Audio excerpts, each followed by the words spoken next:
La condamnation de deux journalistes en Tunisie, Borham Saïs et Mourad Zridi, ils ont écopé de 3 ans et demi de prison ferme. La justice reproche à Mourad Zridi, journaliste franco-tunisien, un délit fiscal et du blanchiment d'argent. On retrouve tout de suite notre correspondante à Tunis, Lilia Blaise. Lilia, bonsoir.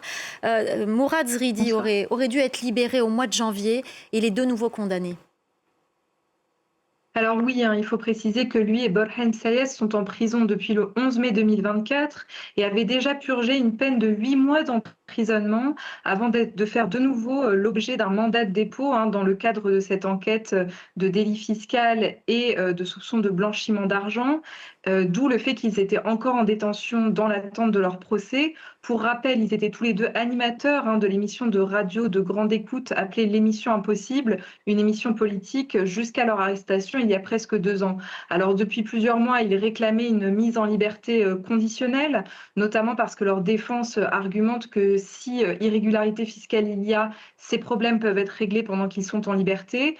Cette remise en liberté conditionnelle avait déjà été refusée le 5 janvier dernier et le procès, lui, s'est achevé ce jeudi avec les interrogatoires des prévenus par la juge, avec ce verdict, hein, 3 ans et demi de prison, un coup de massue, hein, selon les mots de la sœur de Mourad Zridi, Myriam, que j'ai pu avoir au téléphone juste après l'annonce du verdict. Elle gardait un mince espoir, hein, qu'il soit remis en liberté, notamment parce que début janvier, il y a eu la libération de plusieurs cadres humanitaires. La semaine dernière, la libération de la journaliste Shada Haj Mbarek et en novembre dernier, la libération de l'avocate et chroniqueuse Sonia Darmeni qui avait été arrêtée et emprisonnée le même jour que Mourad Zridi et Borhem Sayes. Aujourd'hui, l'ONG Reporters sans frontières dénonce un réel acharnement judiciaire, hein, dans un communiqué qui avait été publié la veille de l'audience et les avocats des deux journalistes comptent faire appel du jugement.